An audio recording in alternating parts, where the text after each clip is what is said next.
Assalamualaikum warahmatullahi wabarakatuh. Apa kabar teman-teman semua? Alhamdulillah, luar biasa. Tetap semangat. Allahu Akbar. Yes. Baiklah teman-teman, hari ini masih bertemu kembali dengan Budian pada pembelajaran tematik tema 2, subtema 3. Bersatu kita teguh.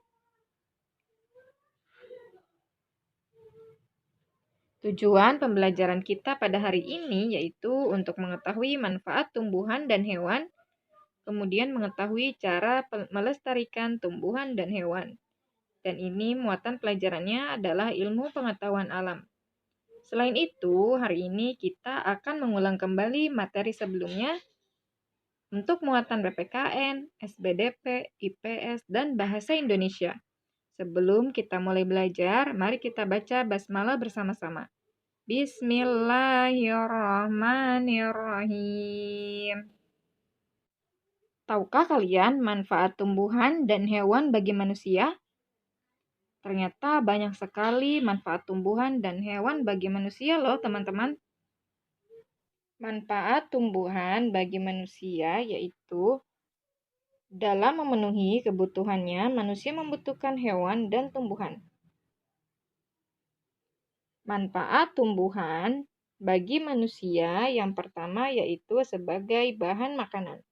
Tumbuhan di sekitar kita banyak yang dimanfaatkan untuk memenuhi kebutuhan manusia. Bagian tumbuhan yang dapat dimanfaatkan untuk bahan makanan antara lain yaitu batang, daun, bunga, buah, dan biji. Contoh tumbuhan yang dimanfaatkan batangnya adalah sagu, tebu, dan aren. Kemudian contoh tumbuhan yang dimanfaatkan daunnya yaitu bayam, singkong, kangkung, melinjo, dan selada. Selanjutnya, contoh tumbuhan yang dimanfaatkan bunganya yaitu kol dan kubis. Contoh tumbuhan yang dimanfaatkan buahnya yaitu ada jeruk, melon, jambu, apel, dan masih banyak lagi. Contoh tumbuhan yang dimanfaatkan bijinya antara lain yaitu padi, kacang, kedelai, dan jagung. Manfaat tumbuhan bagi manusia yang kedua yaitu sebagai bahan sandang. Bahan sandang yang berasal dari tumbuhan antara lain katun terbuat dari kapas. Kemudian yang ketiga yaitu sebagai bahan bangunan. Tumbuhan yang dimanfaatkan sebagai bahan bangunan contohnya yaitu jati, mahoni, angsana, dan lain-lain. Yang keempat sebagai bahan obat-obatan. Tumbuhan yang dimanfaatkan untuk bahan obat-obatan antara lain daun sirih untuk obat gatal, akar alang-alang untuk mengobati panas dalam, kulit batang kina untuk mengobati penyakit malaria, kemudian dari buah mentimun untuk menurunkan tekanan darah tinggi, bunga melati untuk mengobati demam. Nah, selanjutnya yaitu sebagai penghasil minyak atsiri. Minyak atsiri dimanfaatkan untuk industri parfum, kosmetik, makanan, atau minuman. Contoh tumbuhan penghasil minyak atsiri yaitu kayu putih dan serai. Yang keenam yaitu bahan baku industri. Contoh bahan baku industri yang berasal dari tumbuhan antara lain getah karet untuk membuat ban, getah pinus untuk membuat terpenin dalam industri cat, kelapa sawit digunakan untuk membuat minyak goreng. Kemudian yang ketujuh sebagai bahan pewarna alami. Bagian tumbuhan yang dimanfaatkan untuk pewarna alami yaitu kunyit, suji, wortel, cabai, dan juga masih banyak lagi. Kemudian sebagai bahan penyedap makanan contohnya lada, pala, cengkih, serai, jahe, dan lain-lain. Nah, sekarang kita lihat manfaat hewan bagi manusia. Yang pertama, sebagai bahan pangan. Hewan dapat menghasilkan bahan pangan berupa daging, telur, dan susu. Kemudian yang kedua, sebagai penghasil bahan sandang. Beberapa bahan sandang terbuat dari bahan yang berasal dari hewan. Misalnya, wol berasal dari biri-biri, sutra berasal dari ulat sutra. Beberapa kulit hewan seperti sapi dan kerbau digunakan untuk membuat jaket. Yang ketiga yaitu sebagai bahan obat-obatan. Beberapa hewan dimanfaatkan oleh manusia untuk bahan obat-obatan. Misalnya ular dan kalajengking diambil bisanya, badak diambil culanya, kerang, siput, dan cacing diambil dagingnya untuk obat. Yang keempat diambil tenaganya, misalnya sapi, kerbau, dan kuda. Yang kelima yaitu sebagai bahan kerajinan. Sapi dan kerbau dimanfaatkan kulitnya untuk membuat wayang kulit sebagai hiasan tanduk kerbau dan rusa. Hewan yang diambil cangkangnya untuk hiasan adalah kerang laut. Nah, sekarang kita bahas mengenai toga. Ada yang tahu teman-teman apa itu toga? Toga itu adalah tanaman obat keluarga, yaitu sebidang tanah untuk membudidayakan tanaman obat dalam rangka memenuhi kebutuhan keluarga akan obat-obatan. Manfaat toga yang pertama yaitu aman bagi kesehatan. Kemudian lebih menghemat biaya, dijadikan obat herbal, memperbaiki gizi, sebagai pelestarian alam dan penyebaran gerakan penghijauan serta sarana keindahan. Nah, apa saja jenis tanaman toga? Yang pertama, memiliki manfaat untuk obat. Yang kedua, lazim digunakan sebagai obat di pemukiman yang bersangkutan. Dapat tumbuh dan hidup dengan baik, mudah dikembangkan. Dapat dimanfaatkan untuk keperluan lain, misalnya sayuran, buah-buahan, bumbu masak, dan bunga. Dapat dijadikan jamu sebagai jenis tanaman tumbuh liar dan perlu dibudidayakan. Contoh tanaman obat yaitu terdiri dari berbagai tanaman obat dan tanaman yang berkhasiat untuk kesehatan tubuh. Manfaat tanaman obat keluarga diantaranya yaitu lidah buaya. Tanaman ini dikenal manfaatnya sebagai tanaman penyubur rambut.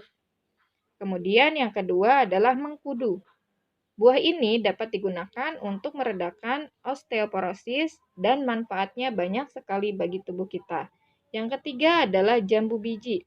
Dari pohon jambu biji yang bisa dimanfaatkan adalah daun dan buahnya. Daun dapat dibuat obat untuk diare, sedangkan buah jambu biji dapat digunakan untuk mencegah penyakit demam berdarah. Kemudian, daun sirih. Daun sirih bermanfaat untuk antiseptik dan dapat juga digunakan untuk penghentian pendarahan pada saat mimisan. Jika ingin membuat toga di halaman rumah, kita dapat menanam berbagai tanaman obat. Tanaman obat yang dapat kita tanam dalam toga kita selain tanaman-tanaman di atas yaitu jahe, temulawak, jintan, lengkuas, kumis kucing, dan mahkota dewa. Nah, teman-teman, dari pernyataan tersebut, coba teman-teman apakah sudah tahu sekarang apa yang dimaksud dengan toga? Kemudian, apa saja ya manfaat toga bagi manusia? Serta syarat tanaman toga, apa saja ya teman-teman? Kemudian, apakah program toga ikut melestarikan tumbuhan? Nah, dari pernyataan-pernyataan tersebut, teman-teman bisa menjawab pertanyaan yang tadi Budian sebutkan. Nah, teman-teman, apakah kalian tahu bagaimana cara merawat hewan dan tumbuhan? Kita cari tahu bersama-sama ya. Yang pertama yaitu cara merawat tumbuhan. Adanya tumbuhan penting bagi kehidupan kita. Jika kita tidak menjaga kelestarian tumbuhan, banyak terjadi kerusakan dan bencana alam, misalnya banjir, polusi udara, dan kebakaran hutan. Usaha yang dapat kita lakukan untuk menjaga kelestarian tumbuhan antara lain yaitu penghijauan. Penghijauan dapat mencegah kerusakan lingkungan. Hal itu disebabkan berbagai jenis pohon yang ditanam dapat mencegah banjir, erosi, dan tanah longsor. Oleh karena itu, kegiatan penggundulan hutan dan pencurian kayu ilegal harus kita cegah. Penghijauan dapat dilakukan dengan cara menanami kembali hutan yang telah rusak atau reboisasi. dan melakukan gerakan menanam pohon di lingkungan sekitar kita. Yang kedua yaitu pencegahan kebakaran hutan. Bencana alam yang dapat dicegah adalah kebakaran hutan. Penyebabnya perilaku tidak bertanggung jawab.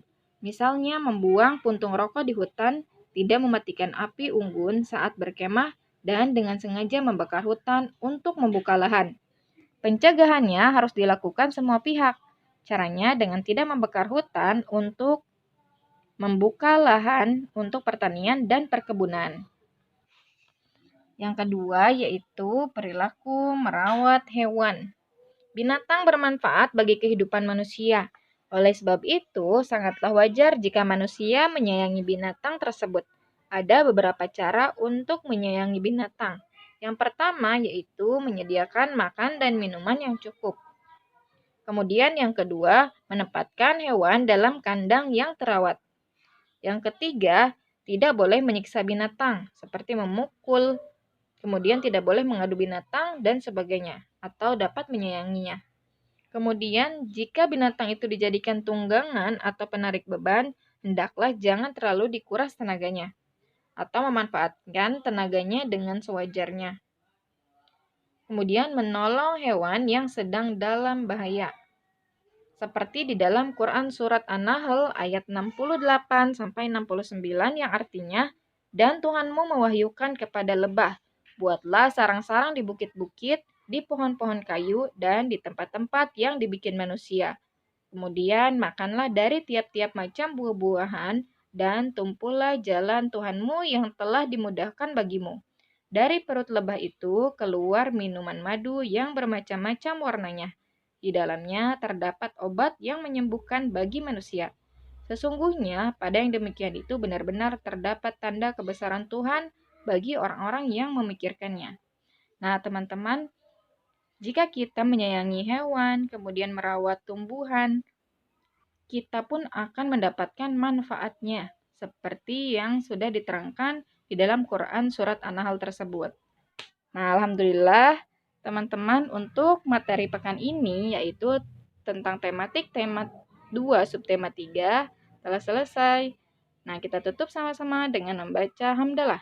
Alhamdulillahirabbil alamin. Wassalamualaikum warahmatullahi wabarakatuh.